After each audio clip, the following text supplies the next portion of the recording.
Hello friends, Mandar here. I am back with another video. Today I am going to talk about Supplement J.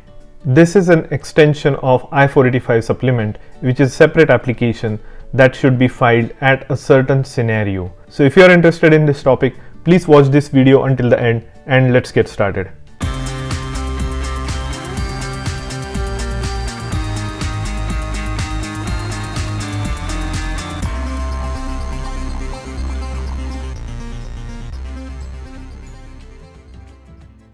Somebody asked me where is my coffee cup, and here it is. If you are here for the first time, welcome. My name is Mandar and I make immigration related videos for US and Canada. I'm not an immigration lawyer, so anything that I say on this video or on my channel is for information purpose only. If there are any clarifications or corrections that somebody has regarding my videos, feel free to put them in the comment section and I will be sure to read them. I am always building my knowledge about immigration, and the way things are changing by date nowadays, it is very hard to keep track of everything. But I do my best because I have a lot of interest, having gone through the process myself. For each and every of my videos, I do a very thorough search and I present as much accurate information as possible up to the point of making the video. If things change while I make this video or post this video, which has happened in the past, then I make a follow-up video or I correct my title. With that said, if you have a personal immigration situation, you should consider hiring a competent immigration attorney. And if you like this video, please hit the like button and consider subscribing to my channel. Now let's get started. So today we are going to talk about Supplement J. Now what is Supplement J? Supplement J has two purposes, and I'm going to show you the website, official USCIS website, where it indicates what is the purpose of Supplement J in the I-485, which is adjustment of status process. We'll go through the two conditions under which the Supplement J can be filed.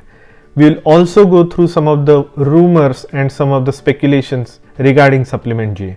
I know there is a lot of desperation among the community that are applying for I-485, especially in the employment based category. After a long wait, all of a sudden you have found yourself eligible to apply for adjustment of status. And you are nervous, and understandably so, that you are willing to take any steps to go further in the process. I would like to put a word of caution that don't listen to anything and everything in the world. You need to make an informed decision by knowing your sources.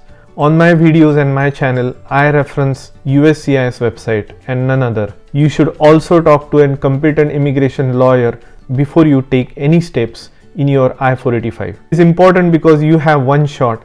If you mess up, you will risk your application getting denied, which is very bad. Well, there could be other appeals and other processes to bring it back, but you will have to go through a tough situation if that happens. I would say stick to the rules and you will be fine, even if it takes a longer path to your green card. With that said, let's look at the USCIS website. What does it say regarding Supplement J? Now, if you look at this form on USCIS website, if you do a search for I-485 Supplement J, it will show you this page. This is confirmation of Bonafide job offer or request for portability or request for job portability under INA section 204, which is AC21 rule. It clearly says right in the headline what are the two things under which this particular application is applicable.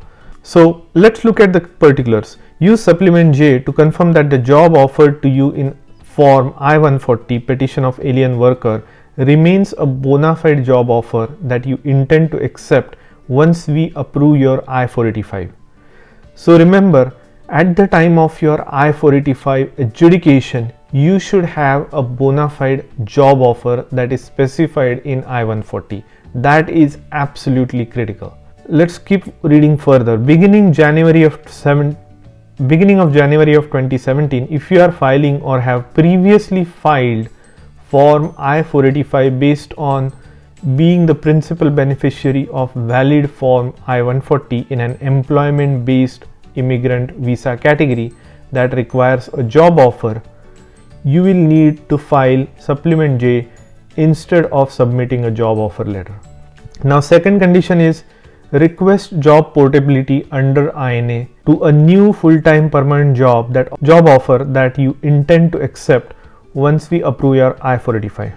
This new job offer must be in the same or similar occupation classification as the job offer you were in the form I-140. That is the basis of your I-485. It says that this form is used for two purposes. One is to confirm the bona fide job offer. Whatever you mentioned in I-140 application based upon which you got your approval of I-140, that still holds true. So some people ask me, can I just go ahead and apply for I-485? I don't even have a job and I'm out of job right now, just because the priority date becomes current. Now say for instance, you were in the United States, you worked for an employer. The employer had filed your green card application, which is perm application which got approved, and then 140, which is the actual immigrant petition. So both of them got approved, say for instance. And then after a few years, unfortunately, you got laid off and you never applied for I-485. Now you are out of United States into your home country. You are living your life and all of a sudden you came to know that your priority date is current. Now you are with a different employer, different company, and you have a question that since your priority date is current, can you apply for consular processing, an adjustment of status equivalent if you are outside the United States. Now, one of the basic fundamental thing for consular processing of your immigrant petition or I-485, which is adjustment of status, is that you need to have a bona fide job offer. What it means is your petition is employment based. So your original application for green card, which is I-140, was based on a job offer. Now several years have passed, you are even out of the country, your priority date has become current. If you want to file for consular processing, make sure that you have a job offer by a US employer which is equivalent or same job offer that you mentioned in your I-140 application. This is very important, without which you will not have your green card approved even through consular processing. Now Supplement J helps you do that. It helps you validate a job offer or validates that the job offer is bona fide, which means it is current, that you will have that job right after you get a green card. That is what the visa officer is interested in.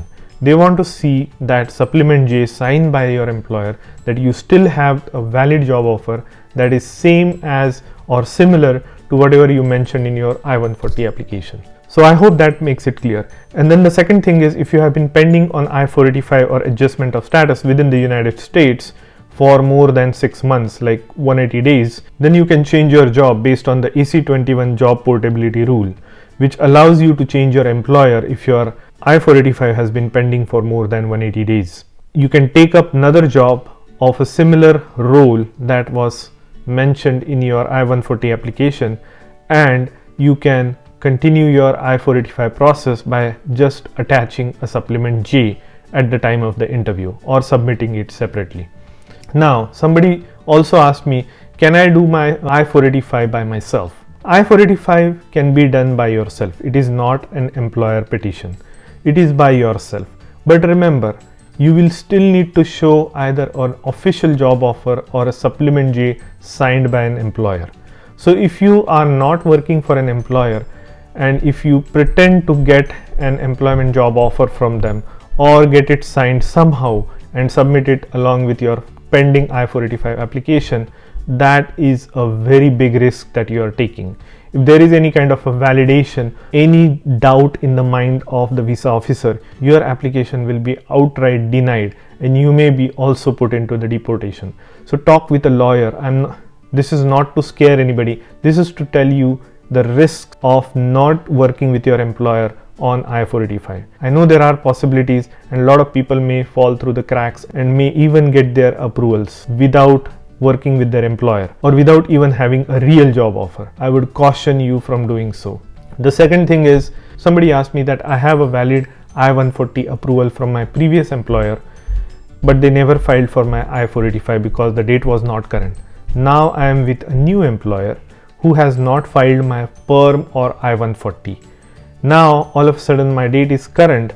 Can I just go ahead and apply for I-485 and supplement J together with a signature and proceed with adjustment of status?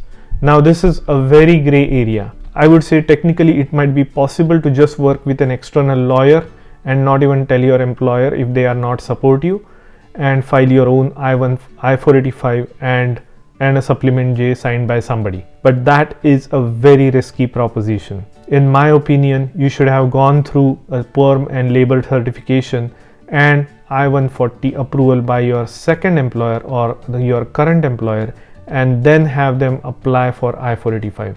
At the very least, get an employment letter from them and get the supplement J signed by them, which proves that your new job is similar to the one that was submitted before in I-140. So be careful with what you are doing. Work with a competent lawyer. They will guide you through the process. With the priority dates for EB3 moving so fast, a lot of people are scrambling for ways to submit their adjustment of status. Go through the proper channel, read the rules, make sure you understand them.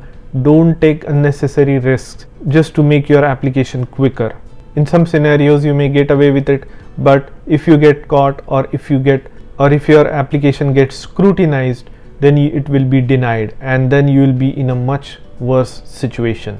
Consult with a competent immigration lawyer and also know your facts in whatever you choose to do. So I hope you found this video helpful. If you did, please hit the like button and consider subscribing to my channel, and I will see you in the next one.